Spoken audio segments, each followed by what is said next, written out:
We're not talking about the best of them. We're just talking about the rest of them. Not the worst parts, but the best parts. And the best parts we have. The best of the rest.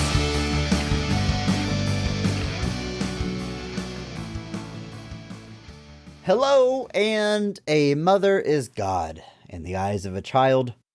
Welcome to Best of the Rest. My name is Chris Logan, and I am joined, as always, by my co-host from the Fog Dimension, Andrew Williams. My dude, how are you? You know. Yeah, Oh, I'm supposed to say great, more there. awesome. No. we haven't recorded in like a month, and that's what I get. You know. Yeah, you know. Things are Same hard. old. Nothing new. Yeah. It really feels like it's been a very long time. I think before we officially started the episode, you said it had been like 2 weeks. I don't know. That might be true. There's no way to actually check, but it feels like it's been a month. It feels like it's been so long. Like a month of stuff has happened since we last recorded. So for sure. 100%. Anyone who listened to our bonus episode last week knows that we had a little bit of a delay in our recording. A damn tornado or tornadoes, a storm came through Houston. It's so weird to talk about because there's not, as far as I know, there's not a name for this thing. It was just really bad weather for a day. But they gave it some name, like it was a derecho, wasn't it? Or was that something? I don't know. That's not catchy. It's like whenever there's like a hurricane, it affects a large, entire states, and there's a name and it's national news. But I feel like with this thing, if you weren't a part of it or knew somebody's a part of it, it probably wasn't even on your radar. Like literally. Yeah. All right. So here's like I had no idea what happened until I basically saw friends in Houston being like, "Oh God, this is terrible," and I was like, "Oh no, like what's happening?" Yeah, and not even all of Houston, to be clear. So, some of it, yeah. So, the deal is, as people probably know, like we record podcast episodes ahead of time. This isn't live to air. And usually we can bank a couple episodes, give ourselves some breathing room. We try to be good about that so things can come up and we can take a week off if we have to. Well, we were like out of extra space. So Andrew, you and I had planned to do a double header of recordings. We typically record on Sunday. We were going to knock out Silent Hill and Mortal Kombat Annihilation, wrapping up video game month. We were going to record on Sunday. That Thursday, the storm comes through. Which I knew it was going to rain. I knew it was going to be a thunderstorm. But literally, I get home from work and the storm's rolling in. I lose power shortly before 7 o'clock, right before I start dinner. I open up the front door. I'm just watching the crazy weather. Got all the family home. And it gets really bad. Like the wind is insane. And the sky was straight up green. It was just all green. I mean, like, tornado weather. And I knew it got serious whenever my front, like, not main door, but like glass door, storm door, whatever the thing's called. I'm holding on to that, watching the weather, and it gets ripped out of my hand by the wind. Whoa. And I grab it again, and I try to close it, and it gets ripped back out of my hand. I immediately shut the main door, I lock it, and I usher the whole family and the dog into the downstairs bathroom under the stairs, and we waited out there. And it's maybe 20 minutes of pretty nuts weather, and then we walk out. It's all clear, and there's just crazy devastation everywhere. My family safe, our home is safe, no damage, thank goodness. But even just to walk around our neighborhood, fences were down, tree limbs were everywhere. There was a big branch that came out of a tree laying on someone's hood. Pretty awful stuff. Come to find out, the bad wind went through like most of West Houston and downtown. There were several tornadoes, one being maybe a mile from my house. My area, Northwest Houston, was the last one to regain power. The storm happened on Thursday. We didn't get power until Tuesday night. 5 whole days without power. We were the last grid to get turned back on. It sucked. We were displaced. We went and stayed with my mom on the northeast side of town. So literally that first night, we drive out to Humble, we pack up our fridge because who knows how long the power is going to be out, and it's just driving through darkness. I mean, power is out everywhere. Even once we're on the highway heading over to the other side of town, just nothing. But by the time we get to my mom's side of town, it's business as usual. There's no line at the gas station. There's no bad weather. Everyone has power. I mean, it's nothing. The kids over there had school the next day, whereas our school was closed for 5 days. So it was a wild experience. Again, thankfully, we're all okay. I think there's 8 fatalities altogether from the storm and tons of damage. It was pretty rough. So in the grand scheme of things, losing some time on our podcast isn't the worst, consequences to have, but it was a heck of a thing, Andrew. And I want to take this time to thank the Great Game Debate podcast for coming in clutch for us and allowing us to release that bonus episode last week from our guest appearance on their podcast. Check it out if you haven't. Give them a subscribe, give them a listen, and I'm going to officially give the Great Game Debate podcast a Mark Strong Award for coming in clutch last week. Everyone on the staff over there, you'll be getting it in the mail. Keep your eyes peeled, and thank you. It's a giant gold ball. That's the Mark Strong Award? I've never actually seen one, honestly. Okay. There's this show Liz and I watch called Taskmaster that it's a British panel show where I've seen clips on Reddit. I think it's the extent. It seems pretty funny. It's extremely funny, especially if you like British comedians, because it's basically just an excuse for them to do increasingly more ridiculous things. But when you win that show, you win a golden statuette of the host's head. That's what you win. Okay. And so I've always envisioned the Mark Strong looks kind of like that, but since Mark Strong's head is basically just a sphere, I've just envisioned that the Mark Strong is just a golden sphere. Gold, bald Mark Strong head. I love it. Yeah. That's good, Andrew. Hey man, how was your week? That was mine. You played some hockey, I believe. I played an unfortunate amount of hockey, some would say. In the past 10 days, I played hockey 8 times. I skated at a class last Friday. I played goalie on Sunday. We got a forfeit win. Take that. But the other team's goalie didn't show up, but thankfully we had somebody kind of jump in so that we could at least do a scrimmage. Because if you lose a game, if you have to forfeit a game, you still technically get the ice time. So a lot of people still like to play. So we did that. Monday was another class. Tuesday, Wednesday were 3v3 games. I won one, I lost one. I got Thursday off, and I went and saw Furiosa, which ruled. And then Friday was a class. Saturday was a game that we lost, but everybody said I played really well. The cognitive dissonance of that hasn't quite worked together in my head yet. And then Sunday. What did I do yesterday? Today is Sunday. Today is Sunday, Andrew. Today is Sunday. I played a 4v4 tournament this morning where my team went 4-0 and won. So awesome. I have played an unreasonable amount of hockey. This is more than a person should play. You should play goalie twice a week. I do it 3 to 4 pretty regularly. So I don't...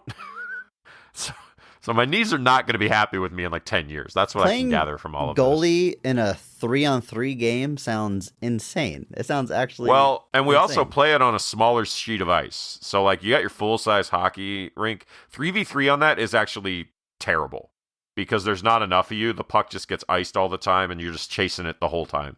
But what they happen is most of the places when it's a 3v3 game, they play on what's called a studio sheet of ice, which is a third the size. It's the size of the neutral zone.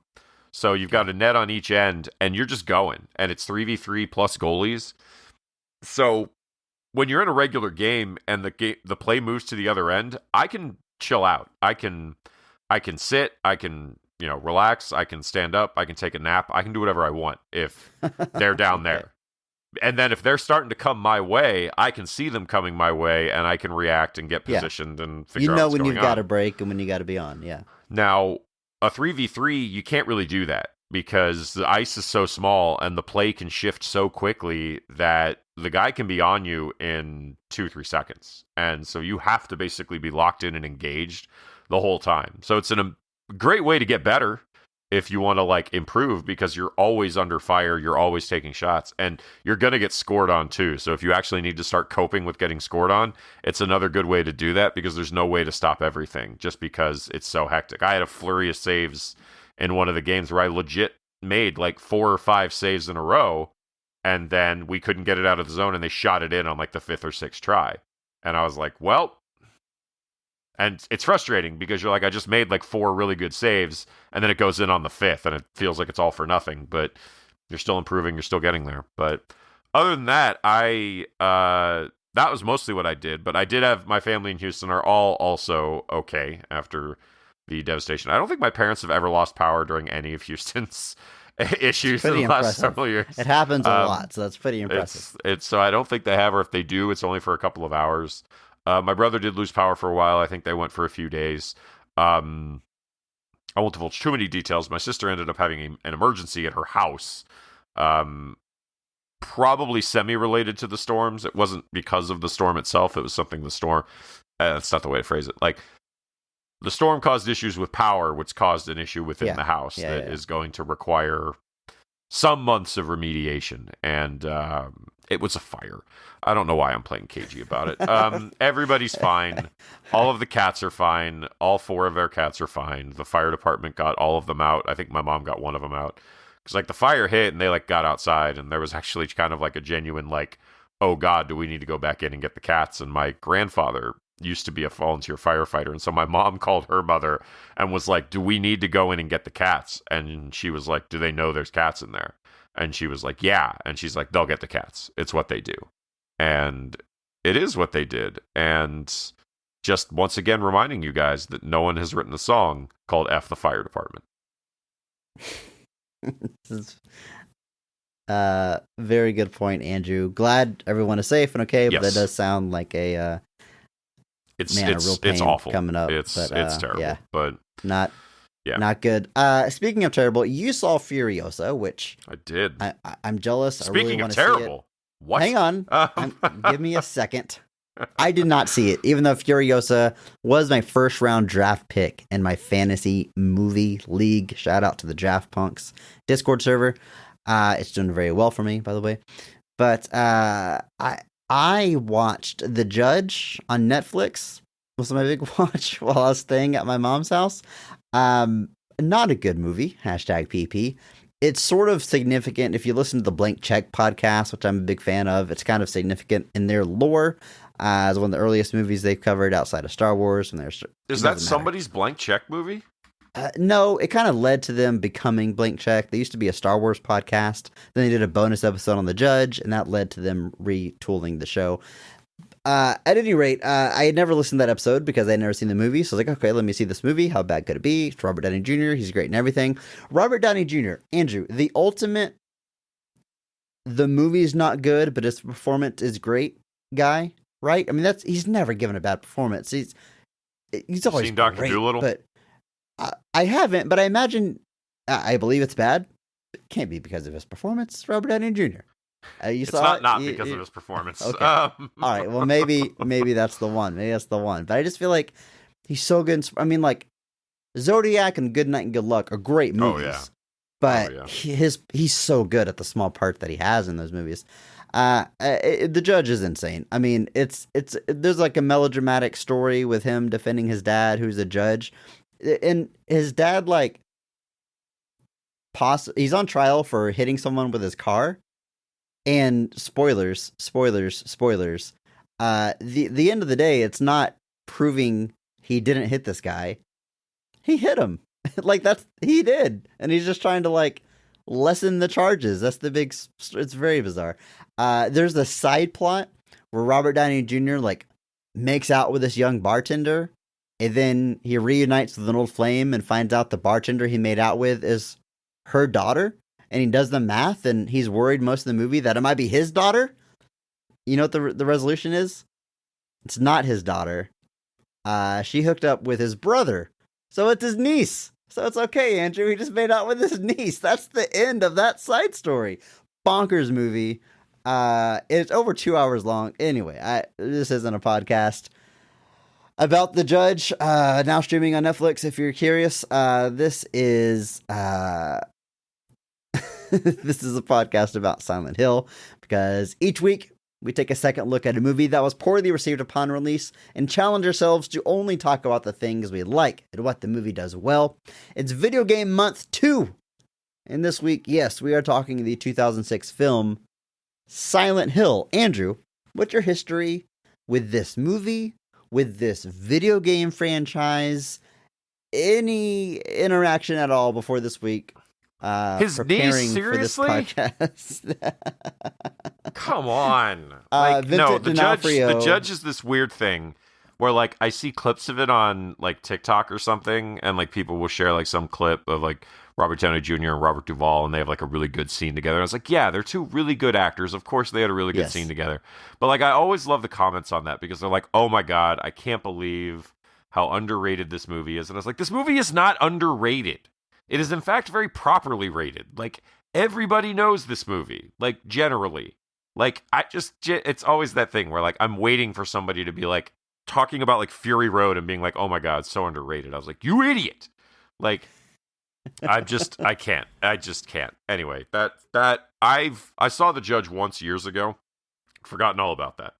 Like, when it came out, I remember, because it was, it used to be a thing that, like, everybody got, like, their prestige legal drama. It was kind of like a rite of passage for the movie star. Like, you either were, like, in a John Grisham novel, like, adaptation, or something. And, like, it's even Patrick Willems kind of talked about it in his, like, Death of the Movie Star video. He was like, how does Chris Evans not have, like, a legal thriller yet? Like, how has that not happened? And I don't know how it doesn't happen. Somebody get on that. There's, like, 80,000. Yeah.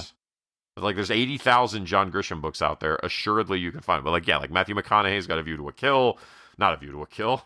Time to Kill. A Time to Kill. And then The Lincoln Lawyer, he did it twice. He did it twice. Tom Cruise has The Firm. It was definitely kind of a thing there for a while that, like, you had your legal drama. But, yeah, and then it felt weird that, like, Robert Downey Jr. was doing his, like, after he was famous. Like, he's like, now I'm doing my legal drama. But, anyway, Chris, I've never done anything with Silent Hill ever. Yeah, you know what? Actually, same. I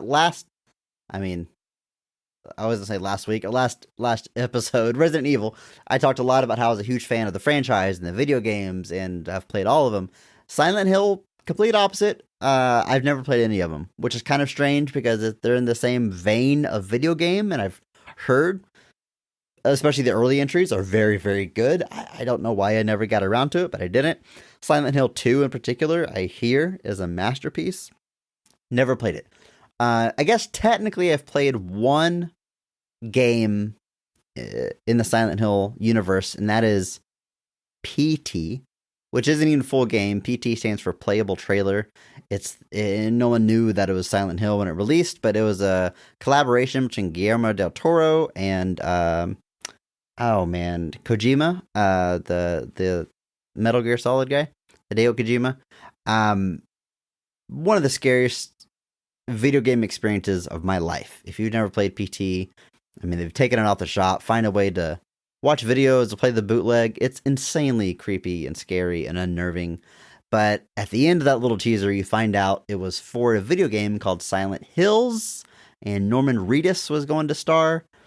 And then it got scrapped, and Hideo did Death Stranding with Norman Reedus instead.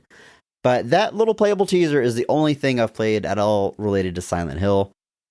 I just know that it's a scary, atmospheric horror franchise. I've never dove in, and never watched the movies until this week.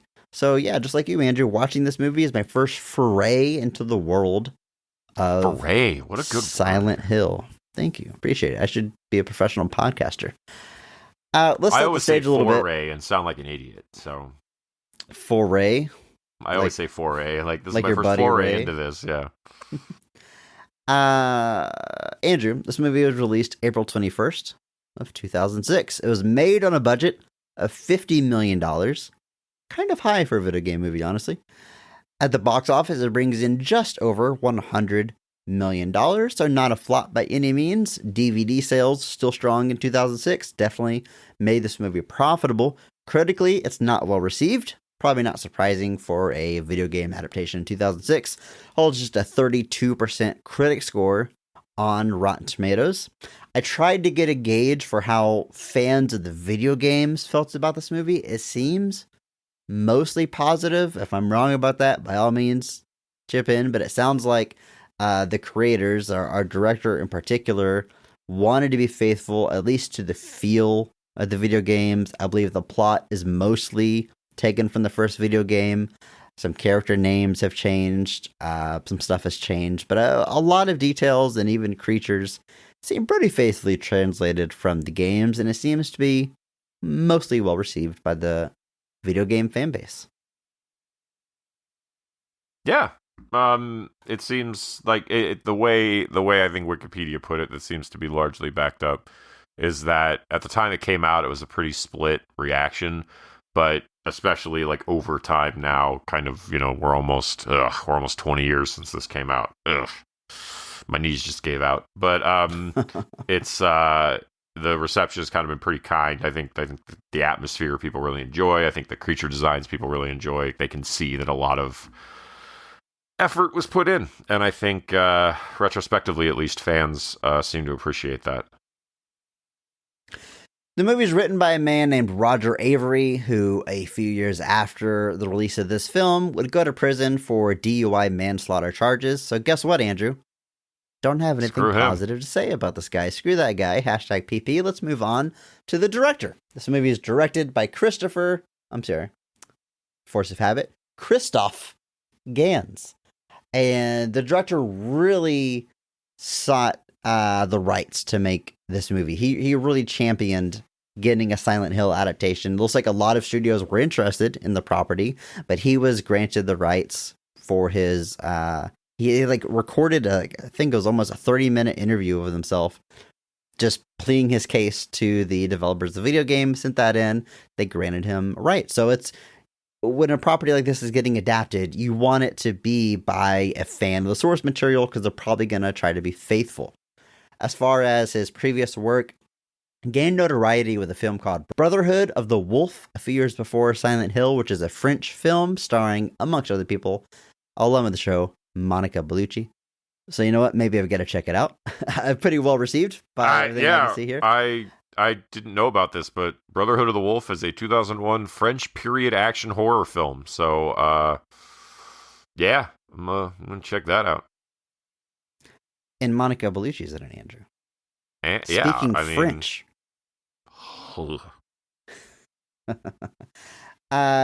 Most of his films, other than Silent Hill, are French. That was a positive films. sound, to be clear, folks. That was a positive sound. I wasn't gonna say it. I was your ooh and your disgust sound oddly similar, Andrew. In that case, yeah.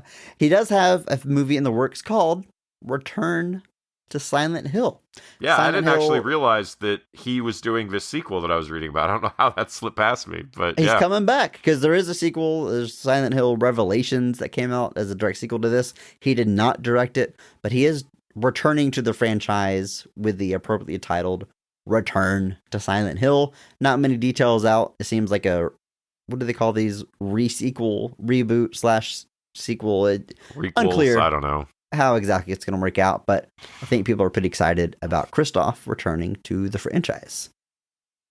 Yeah, and he has said that it's an adaptation largely of Silent Hill 2, that it does take some inspiration from PT, and so there's a lot of things that he's saying a lot of the right stuff as far as people are concerned about what Return to Silent Hill is going to look like.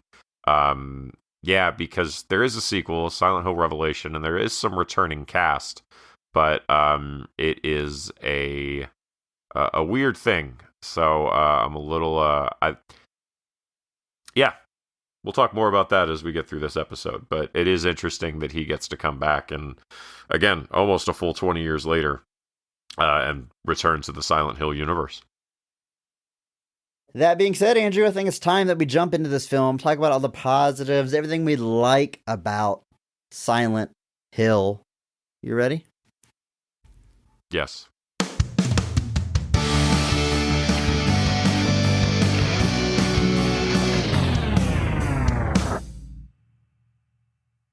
Rose and her husband Christopher are worried about their adopted daughter Sharon because she frequently sleepwalks and talks about a place called Silent Hill.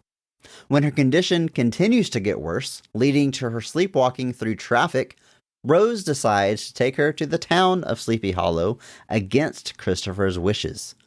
When she reaches the abandoned town, she crashes her vehicle and awakes to find that Sharon is missing. With the help of a police officer named Sybil, she wanders the foggy town where a coal seam fire still burns below. Really creepy and weird stuff happens. And when Christopher reaches the town, he is unable to see Rose or anyone else. What is going on here? Andrew, there's this whole thing about a cult and a religious figure, and there's a lot of backstory. But I think that's a pretty good synopsis, right? I think that's all you really need to know going into this movie. It's a creepy town where scary stuff happens, yeah? Yeah, that's generally been my understanding of what Silent Hill is. I say that's what I knew about the franchise, and so there's a whole lot of stuff happening in this movie that I have no idea if it's from the games or not. I assume it has to be, simply because it looks like in the sequel there's another weird cult group. So I'm guessing that this is definitely an aspect of the games. It's definitely come through here. And, probably should have done some research on this before we recorded a whole episode about Silent Hill. But, time is a flat circle, and it's definitely too late. But most of my understanding of Silent Hill has just been that it's a creepy town that's super foggy, and weird stuff is in it. Which, don't get me wrong, that's up my alley. That's what Twin Peaks largely is, except there's no coal fires in Twin Peaks that lead to nightmarish, hellish dimensions. At least not yet. Is this a real thing? I mean, I guess coal fires are obviously a real thing, but like an entire town getting abandoned because fires break out and you can't control them, and they're I was reading, apparently they did some research on stuff like this happening and sinkholes get created. It sounds terrifying. It sounds there is one, awful. And this is real. This is a very real thing. There's actually a very notable one It's in Pennsylvania, and it's a still active coal seam fire, which has been burning since at least May 62. What? 1962? Yeah. Basically. Is it an abandoned town? Yeah, I mean, it's underneath the borough of Centralia, Pennsylvania, and it's a near ghost town. It's like 5 people live in Centralia, Pennsylvania now. That's crazy. It's crazy. Yeah. Crazy if something like this exists. I mean, not exactly. It turns out, Chris, it turns out, believe it or not, that coal, some bad stuff can happen when you mess with coal. Maybe we shouldn't depend on it after all. Andrew, we're going to talk about this movie, what we like about it, all the best scenes. But first, we're going to talk about the cast of the film, as we always do. And we're going to start with the high point, with the best casting, best performance of the movie, because every episode we recognize one person who goes above and beyond the call of duty, that they actually elevate the quality of the entire film with their performance. And we recognize that person by giving them the Mark Strong Award, which we now know is a golden sphere of Mark Strong's head. Is it literally a perfect ball? It's a perfect ball. It's not. No, it doesn't have anything on it. It's just a golden sphere on a pedestal. That's just it. That represents his head. Yeah, the idea is that it's not like it's his head as a pedestal. That would be too. Okay. That would be too on the nose. So a perfect golden sphere is the Mark Strong Award. Yes, I believe so. You can put it on a pedestal if you want, but for me, I would just give people a golden sphere. Just roll it. Bash people in the face with it. You've just been Mark Stronged. Love this visual. I'm thinking about our 2, 3, 4-time Mark Strong Award winners that are where do I store all these golden balls? I can't put them on a shelf. Fantastic. Somebody has to make a 3D printed Mark Strong Award holder just so that it doesn't roll. We're not going to do it. We just give you the award. You've got to find a way to hold it. We already gave you the award. You can figure out how to make it not roll off your shelf. What do you want for our lives? And this is bowling ball sized, right? The size of a head? Yeah. Big as you can make it as big as you want. I would go basketball sized even. Ooh, okay. Like go real big. Now it's not actual Obviously gold. very That would be heavy. super expensive. No, but it is still going to be heavy. It is heavy. Yeah. Gold It's got plated. some heft to it. Yeah, like you can't. The Mark Strong Award it's an award of gravitas, Chris. It needs to have some heft. Of course, to it. of course. This can't phone this in. Well, Andrew, who is getting your Mark Strong Award for this film? I am going to go with one of our sort of ends up being one of our leads. I am going to be going with Laurie Holden as Sybil Bennett. She is, my understanding, a character from the games. I do not think the character is played the same here as she is in the games, based off of what I know, which is not a lot. But she is basically this police officer that when Rose is trying to take Sharon to Silent Hill to kind of figure out what's going on. Like you said, Sharon has these kind of nightmares where she dreams of Silent Hill, basically. And Rose, against her husband's kind of urgings, decides to take Sharon to Silent Hill to try to figure out what's going on. And they run into this cop outside the town when they're filling up for gas. And then she eventually catches up to them in Silent Hill and ends up originally just trying to like arrest Rose for running from the cops and putting her kid in danger and all that. But eventually they end up kind of stuck together and they're experiencing these things together. And they're basically just fighting to survive their way through Silent Hill. And I think she actually, when she kind of humanizes, she's doing a real like T-1000 thing to like a certain point there where it's just like very like silent police officer type thing. And then kind of it switches when they start running into these creatures. And at that point, I think she's great. And she's a really good kind of, obviously everybody in this movie is kind of a fish out of water type person being thrown into this weird scenario. But I think she's doing a great job, kind of also being kind of, trying to be a force of nature against some of this stuff, being, trying to fight back against it as best she can. And I think that's all really, really cool. So, Laurie Holden, been in tons of stuff. She was in The Walking Dead for a long time. She was in Frank Darabont's The Mist, which is great. Fantastic. It's awesome. how I assume she gets the role in The Walking Dead because Frank Darabont was the original showrunner of that. He brought over a few of his regulars. I watched this whole movie and did not recognize her. I don't know if it's the short hair, but as soon as I looked up who she was, I'm like, I'm very familiar with her for the two reasons you just mentioned. The Mist, which I love. I've only watched it in black and white. That's how I recommend watching that movie. As well as The Walking Dead. She plays Andrea. I watched like 4 seasons of that show, but I thought she was excellent casting for that character. And Andrew, this is the great pick. I think she's great here. She's got to be from the video games because she looks the most like a video game character, at least of like the human characters. Such a distinct look, the motorcycle cop, the leather jacket, the helmet, and even like as she ditches some of that stuff. Like I said, she's very T-1000-esque in the beginning, very wary of Rose and Sharon and very no nonsense. But as she loses the helmet and the jacket and the glasses, she definitely feels more human and more characterized and a little more human and vulnerable as she kind of dresses down, but still has this distinct cop look with the blue uniform. So like I said, I'm not surprised if this is a character ripped right out of the video games. I think she's great. I think she's badass.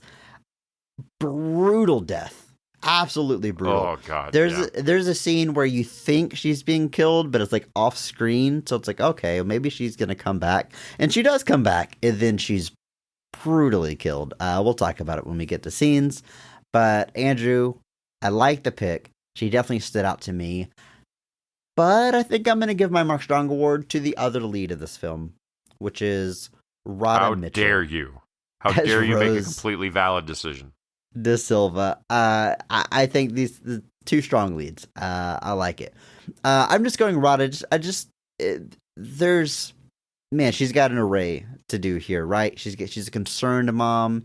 She is a horrified woman from the things she has to deal with and see. Then she has to become a little bit of a badass herself and try to save the day, fight for her daughter. A lot of motherhood themes in this movie, and I think she's playing it all very well, just really running the gamut.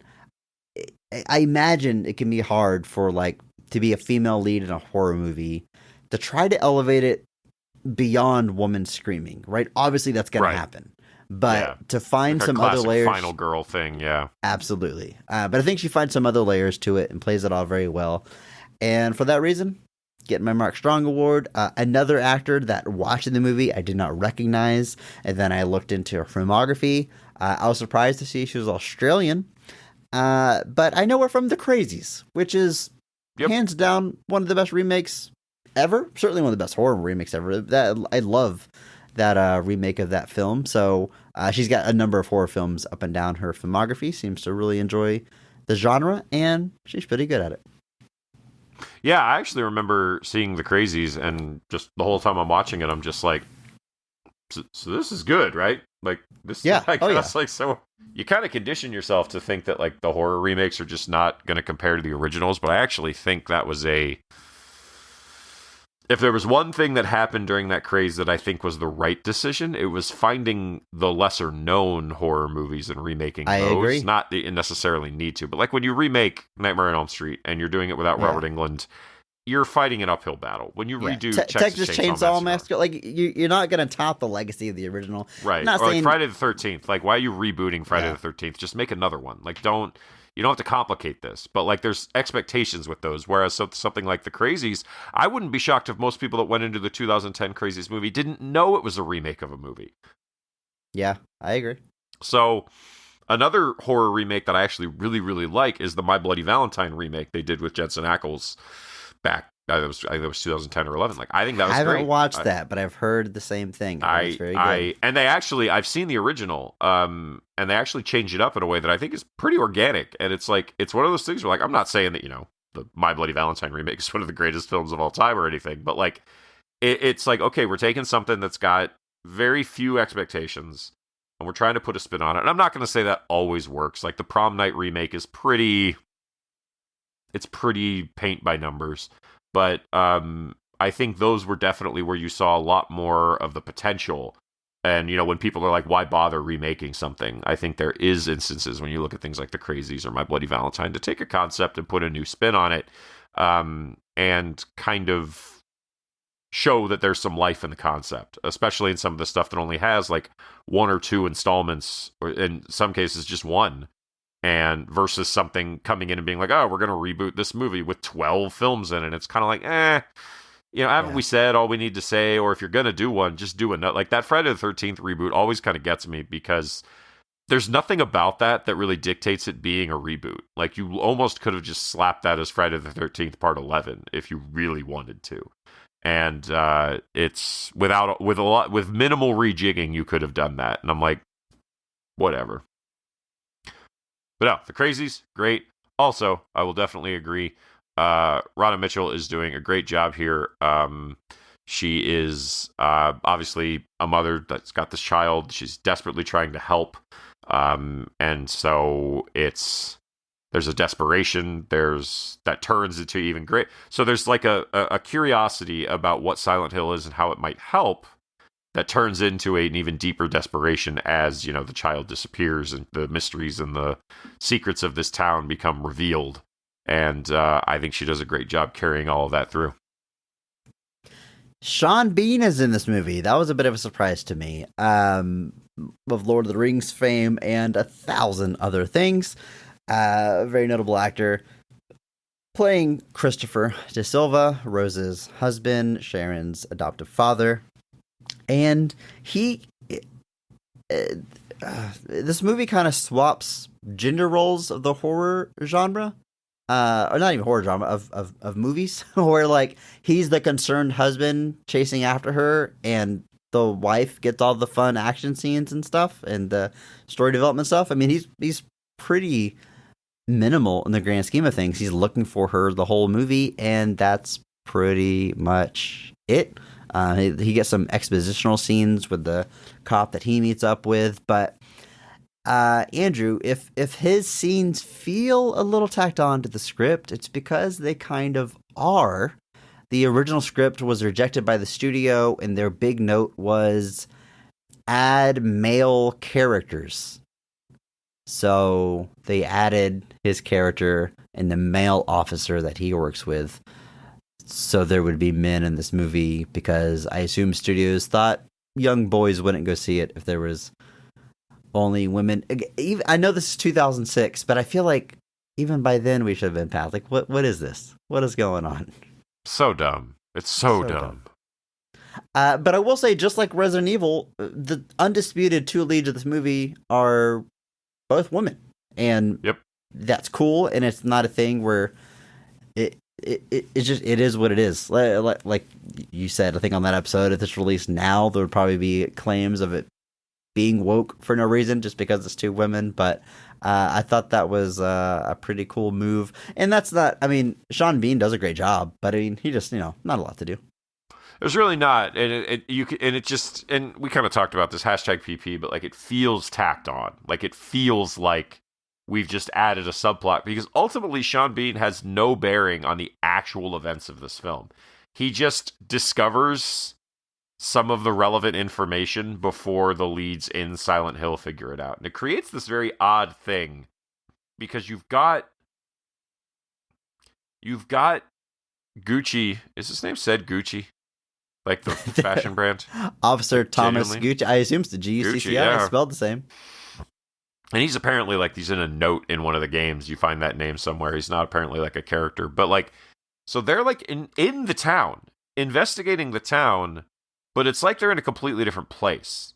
Like, even when they're like, and that's kind of what the movie explains it. Again, I have no idea if that comes from the movies. I have no idea if that comes from the games, rather. From the games. I have no idea.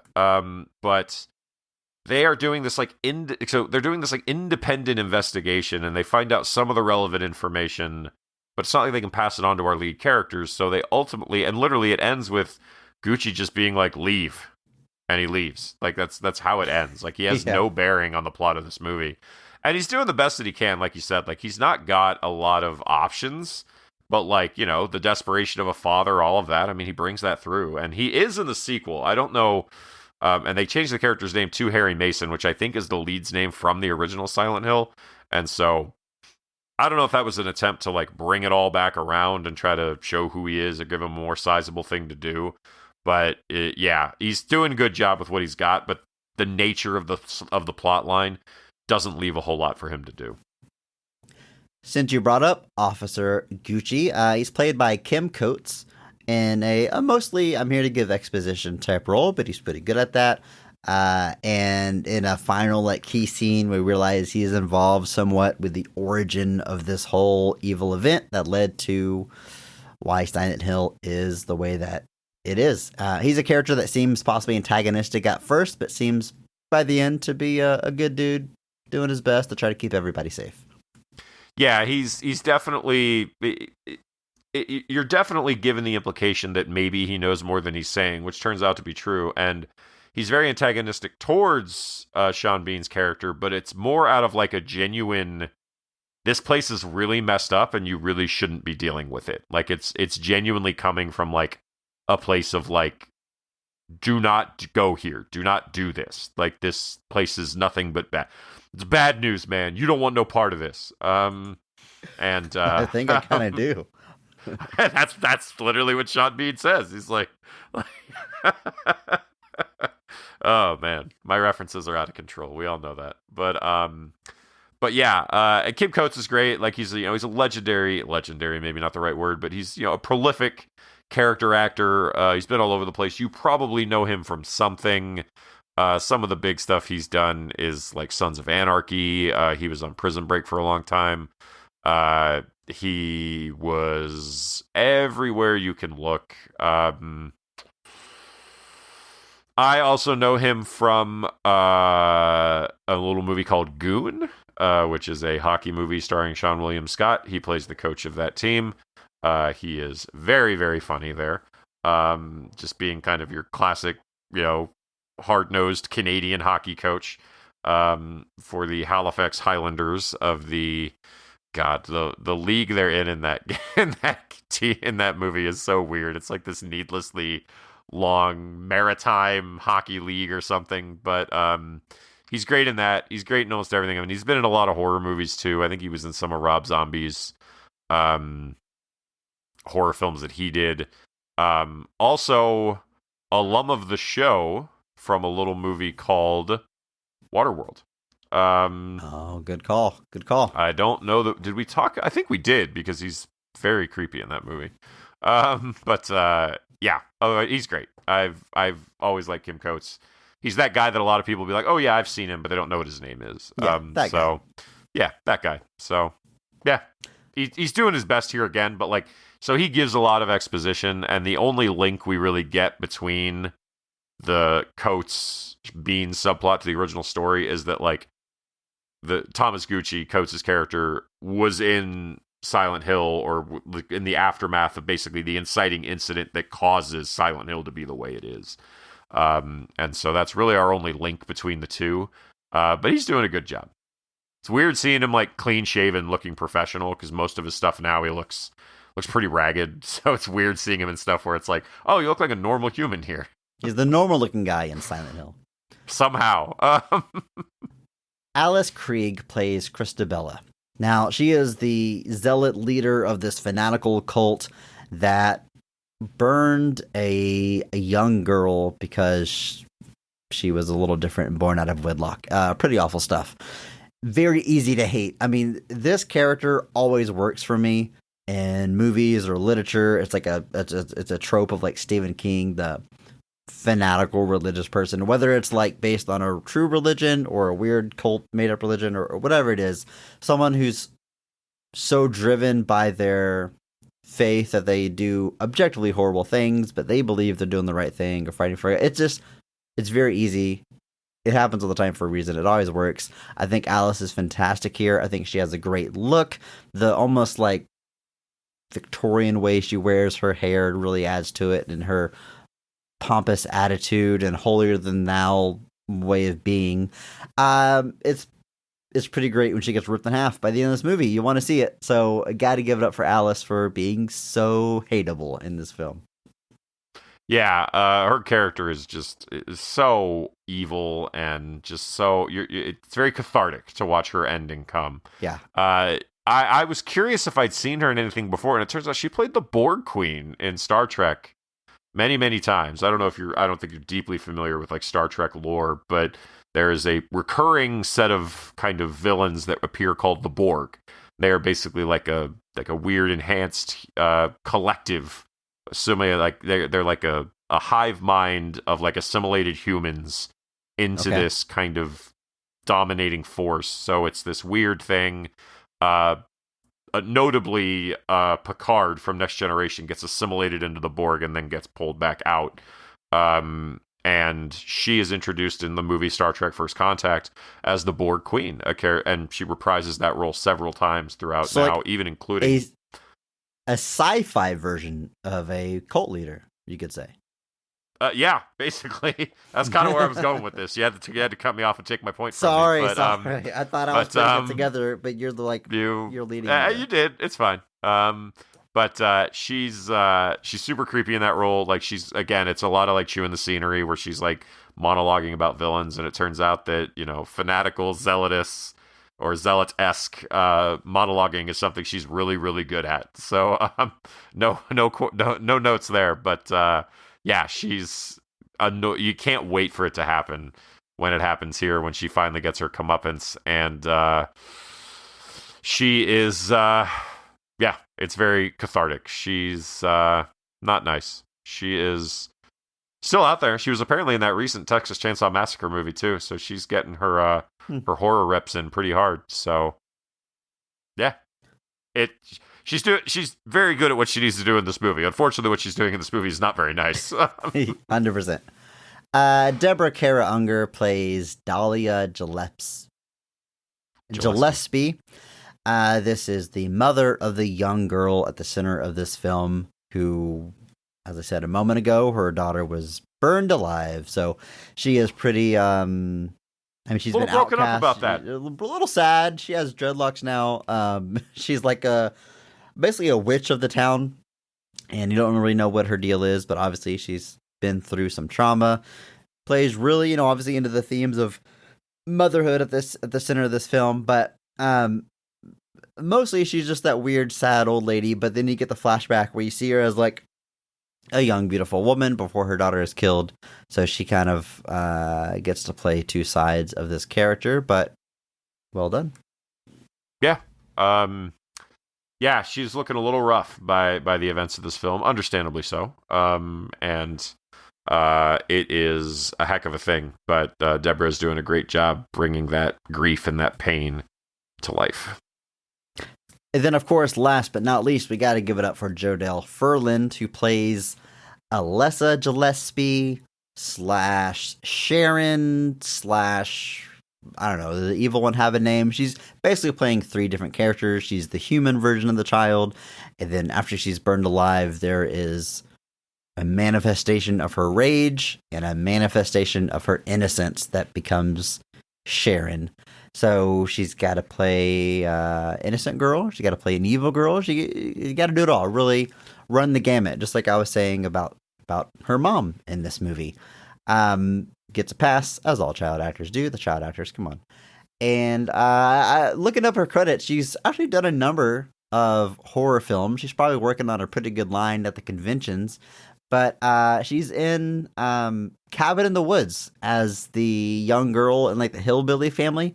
Yep. And it just kind of tickles me that the creepy girl from Silent Hill is also that girl.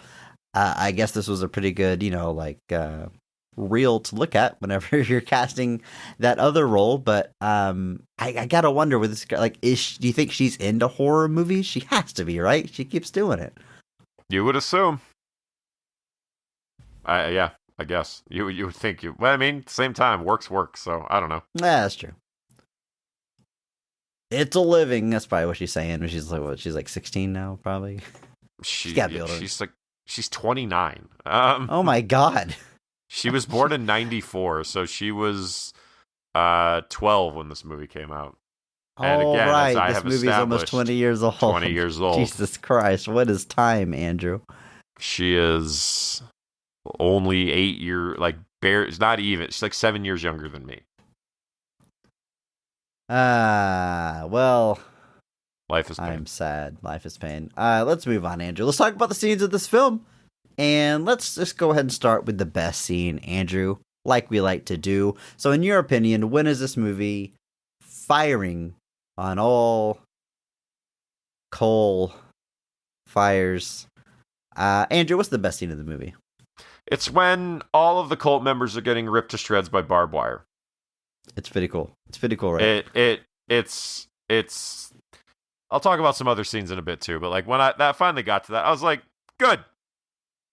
I wasn't even like really like, it's not like, it's a little gory. It's not, this movie's like super gory. I don't really think, like, obviously there's a few moments where like, the there's pyramid head some stuff. moments, yeah. But like, I expected this to be kind of worse than it was, I guess that's what I mean. Like, but like, they're all getting ripped apart and I was just kind of like, good. It's like, there was a story I heard about a while ago where some prankster YouTuber was running around a mall messing with people and some dude finally punched him in the face and I was like, good. Just like, so here I'm just like, she finally like, this like kind of like the Alessa's final form kind of emerges in this like hospital bed with all this razor wire. It's very weird, unsettling individual or image. She just, all this razor wire, barbed wire comes out and she just like encases these people in it and just rips them apart. And I was just kind of like, I get it. Like, it's like, there's nothing more to be like, I completely understand why you're doing this. So she, but it's just, it's the whole movie's technically been building to this moment. Getting Sharon back was kind of necessary for this all to happen. And, yeah, it's pretty wild. And, yeah, deeply cathartic. Yeah, I mean, I guess I'm going to go ahead and agree with you as this being my favorite scene. I had some others in mind, but they're mostly moments, but this entire scene works for me, so I'm gonna go ahead and agree. And what's interesting about it is, we'll talk about this other scene in a moment, but one of the first quote-unquote scary scenes, my notes are like, oh wow, that's like a practical effect, followed immediately by, ooh, that's a lot of shaky CG. But you jump to this finale, and obviously this is a ton of CG, all these barbed wires, but it totally works for me. And I'm not sure. Well, I think it's for a few reasons. One, like, there's some gory stuff happening, but the motivation is very clear. We know why the monster is doing this. We know why these people are getting killed. And the bodies getting torn apart seem to be pretty practical, and it's just all the razors that I CG. I don't know. It's properly motivated CG narratively, and there's still enough practical to make it all blend. It's a very good use of CG. And you can never will call out. Go ahead. Sorry. You can never film a church full of No. flying razor blades. There's no practical version of this versus some of the stuff we'll that talk doesn't about look in this movie, terrible. but, That doesn't absolutely. Yeah, it works for me. Like, there's some scenes in the original Hellraiser where they are done practically, and you can just tell you're like, okay, all right, yeah. Like, they're trying to do, like, the chains and the whips and the hooks getting into people's stuff, and I'm just kind of like, that looks like chewing gum, not somebody's skin. So here, I'm fine with the CGI. Yeah, it's absolutely insane, but it's like I said, I'm not taken out at any point by it. Sure, but, yeah. and also, this is headed off by just one of the coolest lines in the entire movie, where these so basically, like, the culmination and the build to this scene is we've kind of finally understood what's happening here, and the cult's real, right? Like, the cult is a group that still lives in this town. Yes, but they live in the fog dimension. Perfectly not confusing. Anyway, I think the evil of the girl trapped them all in this fog dimension, and they've continued their ways. And this last part I'm about to tell you, I read in the Wikipedia, one of the characters that gets killed by Pyramid Head, I think she was born in this dimension, so they know nothing else but this hell. Like, this, that's it is a little confusing, but I think that's the idea. Okay, so anyway, we finally run into this, and they're basically these two characters that are there. They want to kill them. They do burn Laurie Holden's character. Literally, they just set her on fire, and she dies. Dude, it's very so brutal. Like, it's so nasty. They don't put her in the fire, which you would expect. They hold her above it, and her skin starts to melt and fall. Like, when it first happens, like, oh shit, well, she's about to get saved, right? She's about to, Rose is going to bust in, but no, we just watch her skin melt and her die. It's brutal. And they're ready to do this to Sharon at this point, because they see Sharon as just a manifestation of this sin that they saw in Alessa back in the day, that, that caused this whole thing. Like, it is, and you said it was the evil of the girl. It's more just like the rage. Evil. It's just the rage. Yeah, it's like the rage she felt at what she went through. And again, totally get it. 100% understand. Yeah. Like, no notes. Go to town. You took the town. You did go to town. You took this whole town and you put it into a pocket dimension. Again, all good. And so she walks. So the cult is basically like, we got to get rid of all these people. They're trying, and so Rose shows up, and she's kind of telling them that, like, she's basically telling them that she's lying to you. Like, she's messing with, she's trying to rule you by fear. She's not telling you the truth. And the cult leader keeps firing back and, like, trying to keep her at bay, and they're mostly falling back and forth. But then Rose says, "You are alone in this limbo, and God is not here." And I was like, whoa, that goes hard. I was like, that's cool. That's awesome. And then obviously the cult leader, whose name is Christabella, sorry, she, like, stabs her, and then it's from the blood of being stabbed that allows Alessa to kind of manifest in this place, because Alessa can't go into this church, which is another reason why she hasn't done this already. Like, that was the other question I had watching. I was like, why hasn't, Alessa done this already? I guess for 30 years, she's been torturing the people in this town, but whenever she unleashes the hell dimension, they run to the safe haven that is the church. So I think her plan was that to she can't enter lure into that. Yeah. her innocence of Sharon back to Silent Hill, because the innocent Sharon can enter the church. But, well, I guess, like, the evil version enters Rose. It enters Rose. Now, I think the intention was maybe for the evil, was they for use Alessa Sharon to to get Sharon. Rose. Yeah. Now, that's probably right. Yeah. I think the intention was for Alessa to inhabit Sharon and do it that way, but Sharon gets kidnapped before that happens. There you go. And there so she uses Rose instead. Rose is just kind of where like, well, I can't enter that church, but you can, and if you like accept me into your body.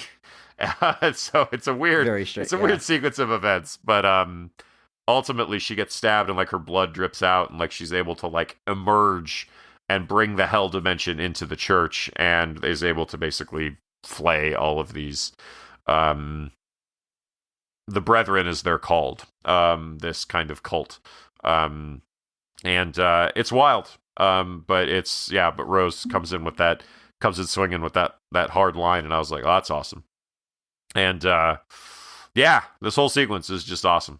It's cathartic. It's a build up, and like I don't know, like Silent Hill. I was like, I assumed like a fight with Pyramid Head was going to be the finale of this, but he ultimately has no bearing on the finale of this. Really, you just watch him rip somebody's skin off right before this, and then that's it. So gnarly. We'll talk about it. I mean, all in all, I think the hell sequences are just my favorite parts of this movie. Yeah. We'll talk about them. We did have a few people write in on the Discord about their favorite scenes. We have Phil the Asian, I got to clarify every time I say this name.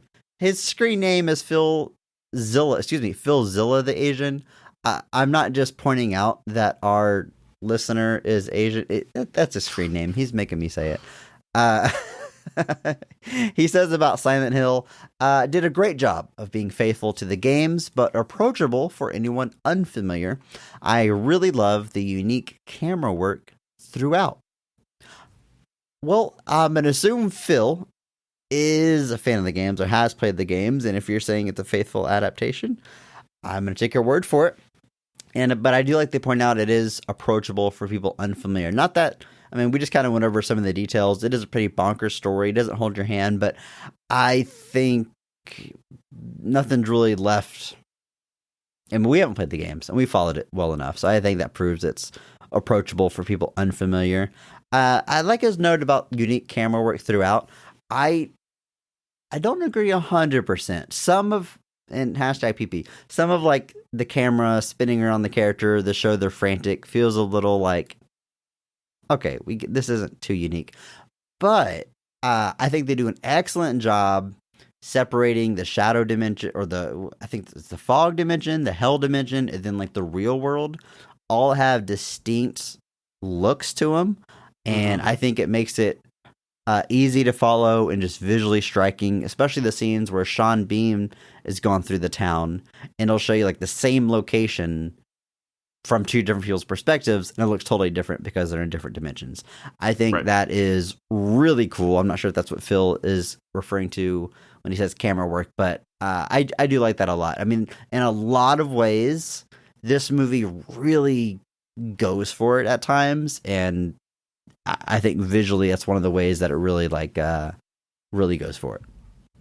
I agree. That was actually something I really liked because, and that's actually something I'll go ahead and say it now. Some of my favorite scenes are when they're just in the fog dimension exploring the town. Like the idea of these like dead towns has always interested me. Like the idea of like exploring an abandoned hospital or like seeing these ghost towns where you can literally just walk around in like the shadows of what used to exist. Which is a much heavier way of putting that than I should. You hear that a lot of these near abandoned towns are also just not safe to be in because the things that are there, like it's just, you hear a lot of everything. Gary, Indiana is one that I hear about a lot because it's not that far from here, but I've also heard that it's very violent with what's left in Gary, Indiana. So it's not really a super safe place to just walk around and explore. And that's the problem with a lot of places is, people know that nobody's there. So, but seeing them walk around this kind of semi-abandoned town is always just kind of wild. The closest I've ever gotten to that is when I spent a brief summer working for the Katy Independent School District before I went to college. And it was just a way to make some money before I went off for college. And there was a day we went over to this place they called Danover. And it was the original Katy Elementary School. And it was just glorified storage now. But it was basically a 50s schoolhouse, 8 classrooms, a gym, and man, it was one of the weirdest places I've ever been because it was like a snapshot from a long time ago. And unfortunately, it wasn't gray with fog, so it wasn't super creepy, but it was pretty weird. But just any sequence where like she's exploring the school or the hotel or the hospital or whatever they are, with that gray palette, with the looks of the fog and everything. I thought that was, again, like you said, you're talking about making each thing of it like just a distinct look. So like the fog stuff, it's all gray. It's all very, hazy and muted. The hell dimension, things brighten up and it's a little bit more stylized. There's a little bit more saturation in all the tones. Whereas in the real world, it's just kind of your standard lighting. It's deliberately more sunny. It's deliberately brighter. It looks, much more like, when you walk outside and there's not a derecho or a snowstorm. But it's a very cool way to handle that, but it also makes those sequences stand out much more. And yeah, the exploring of the fog dimension was just super stylistically cool to me. And, it's the kind of thing I wish I could do if I believed in myself more to do it. And I believe that even I read this in my research. I didn't write it down, but I think they shot the fog scenes on digital in the real world on film. I could have it backwards, but I think the darker scenes are on digital because you can handle low light better.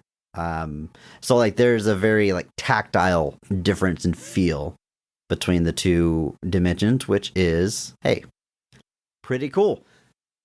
Breaker in our Discord server also wrote in about this movie, and he says, oh boy, one of my favorite horror movies of all time. Never played the games. I love it. Oh. Hot start. Silent Hill holds a special place in my heart and features my favorite horror shock scene. When Pyramid Head picks up that girl, rips off her clothes effortlessly, wrenches her skin, and just as effortlessly rips the skin from her body, then tosses it at the church door, spraying blood on the people inside while they rush to shut the door. Okay, he wrote more. I'm going to pause right here. Dude, this scene is crazy. Gnarly. It is gnarly. This I was considering as my favorite scene, but it's literally just the 10-second sequence that comes out of nowhere. I mean, Pyramid Head shows up a few times. He chases them. He's obviously a big scary guy, big scary monster. But he just grabs this girl, like holds her up by the neck with one arm, and like Breaker said here, just grabs her clothes and in one swipe rips them off. So already, like, it's pretty dramatic. He's now just holding this naked woman. The visual of him grabbing the skin on her chest and twisting, and the skin comes loose, and then skins her alive with one swipe. Already, okay, like, I've never seen anything like that. That is such a brutal, cool horror image. And then the cherry on top is throwing the skin at the door. At the door. It's not like gonna hurt anybody. It's just weird and creepy, and like, the blood splatters through the crack of the door as they close it. Like everyone gets splayed. It's bonkers. And most of this movie is atmospheric. It's just like a creepy feel to it. But this is next level. I hashtag PP. I wish there was more of this energy, more scenes like this. I don't know. Maybe they wouldn't be as shocking if we said more of it. But I love that Breaker's highlighting that specific scene because it's like the laser grid scene from Resident Evil, like the one scene that's going to stand out to you. Like that scene I will never forget after watching this movie. Yeah, I will never forget that. That will stick with me for forever. Honestly, like it's just, well, like, cuz we're getting there. And like, I'm not going to lie to you, when he first grabs the woman and like rips her clothes off, I was kind of like, oh, okay, like, all right, like, why are gotta we work like, in some nudity? Like, we gotta work in some nudity, and of course it has to be like a woman being helpless, and then like you don't even really see anything before he rips the skin off, and I was like, oh, that did not go the way I was expecting it to go. And I get like all the credit to the movie. I mean, not all the credit's a weird way to put that, but just like, it was clearly like a subversion of expectations, and I don't know if it was on purpose. I don't know if they were purposely trying to just like play against the idea that, oh, it's a horror movie and there's got to be a woman that loses her clothes in it. But if you're gonna do it, it's a way to make it more memorable than anything else. So Breaker continues, it's brutal, it achieved, and giving you a sense of scale for just how powerful and how real of a threat Pyramid Head is. Also, few things piss me off more than religious zeal that turns into violence against others. Think The Mist. Great comparison. We've already talked about The Mist in this episode, but Marsha Gay Harden's character in that movie, similarly, you want her to get her comeuppance. Yes, great comparison. But at the end of the day, the devil is dancing. Oh, I'm sorry. But at the end of the day, the devil is dancing in blood as Alessa gets her revenge. I feel the catharsis of Alessa's rage and suffering. The townsfolk deserve to have the hell delivered onto them, and hell is what they got. One of the sweet just desserts, garnished with razor wire. Ooh, great choice of words there, Breaker. I love that he highlighted the visual of Alessa literally dancing in the blood of the cult leader getting ripped in half. Like, it is... God, that's such an interesting finale because people are getting killed left and right, but not innocent people. It's not a big bad monster killing innocent people. It's a monster where we understand their motivation and people that deserve it. I think it's one reason it makes it so fun and less scary because it's like, yes, I want this to happen. It's pretty right. Sad. Like it's cathartic. It's bad people having bad things happen to them. It's kind of like a Last House on the Left kind of situation. I don't know if you've ever seen Last House on the Left, but or you know what the setup is. Come up on this podcast, but I know there. We know what the setup is. Basically, this girl is horribly assaulted, physically, sexually, every single way, and she finds her back to her parents' house, and we find out that the people who did it are seeking refuge in this house. And over the course of the film, it's the parents just slowly killing these guys, and it's a horrible setup and it's a horrible scenario, but there's just a catharsis in watching bad things happen to bad people, and so especially in a situation like this where you realize that this cult is essentially why this whole situation exists, and that this woman is basically sat tormented for decades now, there's just a catharsis, even though what you're watching happen to them is brutal and objectively kind of horrifying. It's just like good. Like it should be after everything that they've done. Breaker continues that his Mark Strong Award goes to Laurie Holden as Sybil. She didn't deserve that fate, but too often in horror movies, the main characters live to see the sequel. Silent Hill subverts this, even with its lead in an ambiguous ending. But Sybil is just cool. A close second is Deborah Unger as Alyssa's broken mother. Silent Hill is not a game movie that tries to action or sexy things up for the sake of filling seats. It embraces unnerving atmosphere and disturbing, truly horrendous topics in full-on horror glory.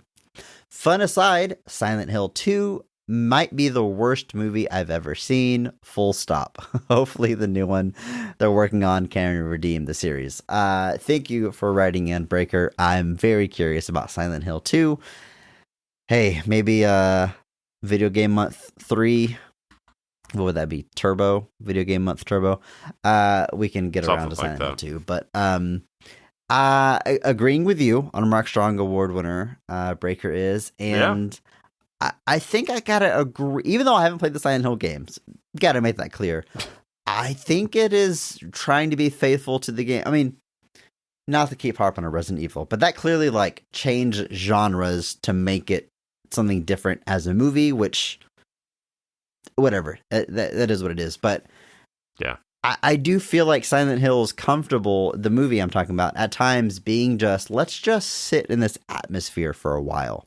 Because, that's the thing about video games that can be hard to translate, is walking around a creepy setting can be entertaining in a video game for hours, but that doesn't translate to a movie.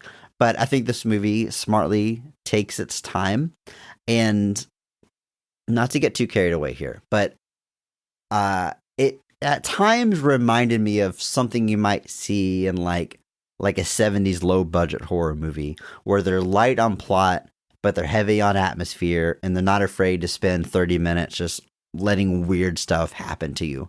And I'm not trying to paint this as a forgotten gem that deserves a cult following or whatever. I'll save my final thoughts on the movie as a whole till later, but I do respect the time it takes to just sit in the atmosphere at times and let creepy things happen without always a explicit explanation. Yeah, it's And it's a tough balance too, because like you want to sit in it for a second, and like obviously the sequences where we're exploring Silent Hill very much kind of fit that vibe of like we're just trying to sit in this atmosphere in this environment. But too much of that can also be a bad thing, where you're just kind of now it just feels like there's no pace. It feels like you're focusing on the feeling versus actually telling a story at that point, and that's why it's so difficult to take a video game and adapt it to a film. Even games that are like largely cinematic. Like you take something like Until Dawn, which is a game that I love. I love cinematic narrative type games. Until Dawn, The Quarry, all those games that you and I need to play online, but we haven't yet. We talk about it all the time and never talk about it all the time and still never do it. Those things always jump out to me. Just I like it. I like the idea, and I've heard that Silent Hill, Resident Evil are not really like that, but they're also telling a very narrative cinematic type story, and but the problem is like, so Until Dawn could be a film, but Until Dawn is like 12 hours long. And so it's like, okay, cool. How do you take 12 hours of a story and condense it to say 2? And I'm sure you could do it, but you've got to make decisions and you have to make things. And so things can get very lost in that process to the point where you kind of leave with a lot of people that are like, well, then why do it? Yeah. Because like it's to be like, oh, make Until Dawn a series. It's like, well, cool. If the only reason you're going to make an Until Dawn show is to just do a 1-to-1 recreation of Until Dawn, then just play the game. Like it's that thing where like if you're going to adapt it, you don't just want it to be exactly the same, but yet some people want it to be exactly the same, and this is why it's so difficult. So I think with this movie, he's very much trying to make something that is faithful to the world of Silent Hill more than making an adaptation of any one singular thing. He wants this to feel like Silent Hill more than just being a straight adaptation of something like Silent Hill 2 or something. He wants you to watch this movie and get the Silent Hill vibe from it. And based off of what I know, it seems people largely feel he succeeded in that regard. Yeah, I alluded to the first... It's like the first hell scene we get here. Rose is walking through the city. It's foggy, but then it turns to darkness. And she's chasing who she thinks is Sharon, a young girl, through like these gates, these chain link fences. And she just comes across this body strung up on the gate. And they seem to be like disemboweled and missing legs. And they're wearing like a gas mask, and she can see like their eyes under the mask, like they're still alive and just suffering there. And it's so unnerving. And the first freaky thing you see in this movie, and in my head, I'm like, wow, this movie is like going for it. Like this is wild stuff. And immediately after that, she starts getting chased by, I can only describe as CG ash babies. Like there's these small children that are like black, like they've been burned. They make baby-like noises, but they're maybe like 3 feet tall, and there's a ton of them. And the noises are creepy, but they're obviously CG, and I hate to do the CG versus practical thing. I feel like we do it all the time. I'm sorry, CG isn't necessarily bad. It can be used very well, like the finale of this movie, but immediately I'm like, this movie maybe isn't going to age well if they're just going to throw the stuff. But mainly what bothered me was like we just saw this freaky image of this guy on the chain link fence that was obviously real and physical and practical and terrifying. And then we switched to these babies, which you could have put people in makeup and had this effect practically, but they chose to do CG for probably budgetary reasons. And it just doesn't have the same, it doesn't get under my skin the same way. It's a pretty creepy image, but so immediately that first scene, I'm kind of worried, but I gotta say, on the whole, Positivity Podcast here, it's mostly practical. Like a lot of the freakiest stuff in this movie, Pyramid Head, as far as I can tell, is just a really big, strong dude. I saw that they hired professional dancers for most of the horror imagery, which makes sense, like with the blind nurses that are attracted to the light and then start slashing each other like that. That scene was just weird and creepy.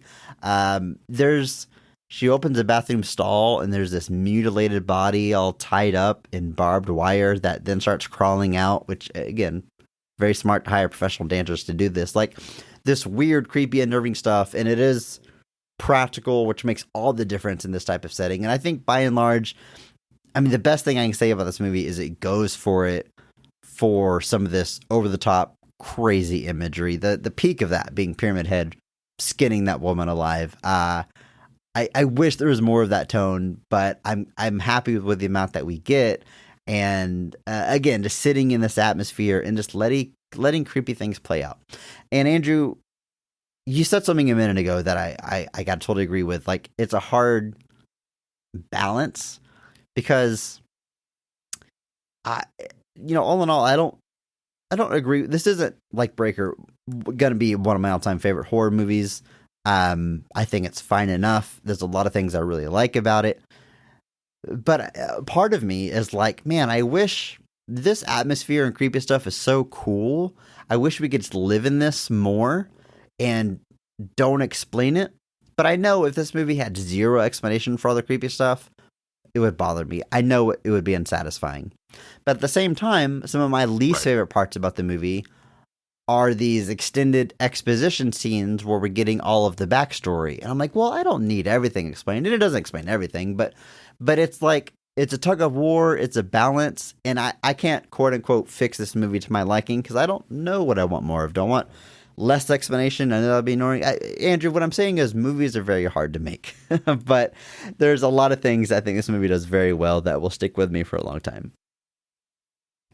I agree. I think I will say this. I think, like you said, you talk about something like Resident Evil that feels like it kind of misses the point of the style of the game, or something that falls kind of so far away, and you end up with stuff like, even Prince of Persia, which at best is like a weird thing that exists starring Jake Gyllenhaal as a Persian man.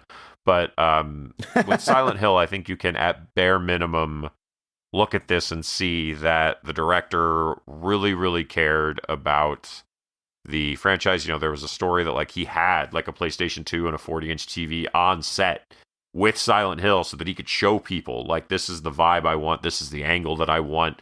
Like, he would doing that. So there's a so Christoph Gans was like really into, like, he had a specific vision for this film. And that's the thing. I'm not going to say that that vision succeeds on every level. I'm not going to say that it doesn't, for some people, like you said, this guy said it was one of his favorite horror movies of all time. But there is a care and a respect for that source material. He flew in like the sound designer from the games. They use a lot of the music cues from the games for this. Like, there's very clearly a deep respect for the source material. So in that regard, I am kind of glad that Christoph gets to come back to the franchise, 20 years later, after not really getting to see this story through and kind of tell a new story set in Silent Hill. And sounds like that one may be a more straight adaptation of Silent Hill 2. We'll see. But it's very, there is a respect and a tremendous effort that is witnessed here that can't be denied.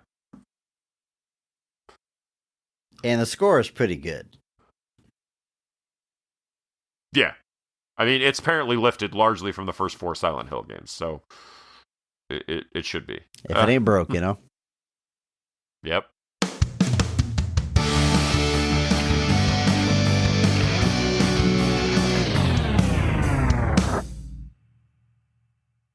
Well, Andrew, it turns out we still know how to do this podcast thing, even though it's been, what did we say, 3 months since we recorded an episode? Glad to be back. We are going to wrap up Video Game Month. We still have Mortal Kombat Annihilation coming out. It'll probably release on a strange day, so we can get back on track. And then we'll have a brand new category for the month of June. And we'll announce that coming soon. If you want to be the first to hear about it, you should join our Discord server. If you haven't already, there's a link right there in the show notes. What are you waiting for? Come and join us. And while you're there, you can also leave us a question for a future episode of this podcast in our Question of the Week channel. This week, our question comes from Oculus Neko, who asks, if you could watch any movie in 6D, added element of smell in the movie scene, smoke, rain, fog, vibration of your seat, etc. to match the plot and immerse you in the movie, which film would you choose? 6D. I think this is a hypothetical thing. I don't think the technology That's a lot of things. But let's say as immersive as possible, smells, atmosphere, weather pumped into the movie theater. Andrew, what are you going to see? Nothing. That sounds horrible. That sounds genuinely like, imagine going to watch Fury Road and they're throwing sand in my face. That would be horrendous. Like, come on. Spray you with chrome like in the teeth. Yeah, it's like, oh, Jesus. You leave with lead poisoning? I already live in a 100-year-old house. I'm pretty sure I've already got lead poisoning. I don't need more of it. No, I genuinely, like, I used to do, what was it? It was called D-Box. I don't know if you remember that or if you've seen Where the it. seat, like, rotated Yeah, and like vibrated. it shifts and moves. Like, I saw it when I saw Star Trek Beyond, when that came out. And I thought that was fine. But, like, even then, I'm just like, I feel like it's so gimmicky. Like, I don't really want to, like, I don't want the experience. Like, I don't know. I don't want it to be a ride, I guess is how I kind of feel. Like, I feel like the more and more things you introduce, the gimmickier it becomes. And for me, I'm just like, I want to watch it. I know immersion is the word they always use, but like my seat vibrating doesn't make me feel like I'm in the. It's not immersive to me. I don't feel more in tune with the story. Or like when I hear the distinctive shh, and then you smell, whatever. Like I've been to like a Disney World, like 4D movie or whatever. Like it's neat, neat technology and all, but it's not more immersive. I don't feel more connected with the story. That being said, in the spirit of this question, I do want to try to find an answer here. I think something like, I'm trying to think of what would be like pleasant. Because like I said, Mad Max Fury Road, I don't want to know what a Morton Joe smells like. No, thank you. But Willy Wonka and the Chocolate Factory. No, imagine him lifting off that like plastic chest piece that he wears and just like the heat that comes out of it. Willy Wonka and the Chocolate Factory. I'm going through the movie in my head. I think those are all pleasant smells. Chocolate, candy. If I could taste some of that wild candy they have there. Going through the creepy tunnel, your seat vibrating. I think it's all a good time. Willy Wonka. Yeah, sure. Yeah, I mean, it's just candy. It's just, Yeah, like, I don't know. Like, I was trying to think if there's a movie where, like, I think of, it's a weird pick, but I don't know if you've ever seen Spotlight. I have not. But there's a lot of sequences where they're, like, pressing newspapers and just, like, the newspaper smell. That might be... Oh, yeah. That might be comforting. That might be, like, a weird, like, just familiar. But, yeah, overall, that's just not something that Smells are such a weird thing. Because, like, again, like, you start introduce like a movie like Fury Road, like, there's going to be horrible smells in that movie. Like I say, I just look exhaust at a Morton Joe. And dirt and sweat. Imagine the smell of a Morton Joe. It's horrible. Like, why would you want that? And then, like, yeah, I have no desire for my screening experience to be augmented by sights I want, but like smells and like atmospheric conditions. Like, that's when I go watch the dinosaur movie at the museum. They start pumping mist in there, and I'm fine with that because I'm watching a thing about dinosaurs and it's cool and it's fine. But like, I don't want that when I'm watching Furiosa or anything. Like The Fall Guy. Imagine how that movie must have smelled. Yeah, a lot of all sweat. That sweat. Just a lot of. Don't get me wrong. I'm sure smelling Ryan Ryan Gosling's Gosling's sweat though. is probably on more people's bucket list than it should be. But it's not on mine. Not yet, at least. What yeah, about if you could watch Gravity in 0G? That would be cool. I don't know that I'd be able to like stay focused on the screen. I'd keep flying around. Yeah, it's I'll be like, how do I stay still? still in here? Like, what if it's like the Sphere in Las Vegas? Like you're just floating in that, and all around just you is the floating film around. Gravity. That would Or be Alien? Oh, man. unfortunate. I don't know, man. Yeah, I think you nailed it when you said gimmicky. Like I it's fun with like theme park type rides. I don't find that it necessarily enhances my traditional movie watching experience, but as a novelty, yeah, Willy Wonka, that could be fun. But I'm definitely picking movies that are all pleasant. I'm not the person that buys like the jelly beans where one of them tastes like vomit, because I'm like, no, like that's not, no. I don't. Why would I put myself through that? This isn't fun. So, all pleasantness for me as far as smells and tastes and whatever you're Yep. throwing at me. But I like the question. It is fun to think about 6D. What a concept. What about you? What do you think? What movie do you think could be enhanced or could be a good time or would be fun to view in a 6D type environment? Let us know. Hop into that Discord. You can let us know there or find us on social media. We want to hear from you. And be sure you come back next week as we conclude Video Game Month. Andrew, have you thought about this? We're going to watch Mortal Kombat Annihilation. Have you ever seen this movie? No. Man, I can't wait. I can. It's boy, look, that's next week or that's maybe later this week. I don't know. We're going to try to get these episodes out fast for you, but until then, just remember that maybe not every movie is great. But all movies have greatness. Thank you to Mark Benavides for singing our theme song. Check him out on Instagram at NotThatMarkAnthony. And thanks to Mitch for the music. You can follow him on Twitter at I'm a Biggie Boy and check our show notes for the SoundCloud link. Check out our store on TeePublic for some Best of the Rest merch. And if you enjoyed this episode, please share it with a friend. That is the only way that we grow. And follow us on social media at BOTRcast. Thank you.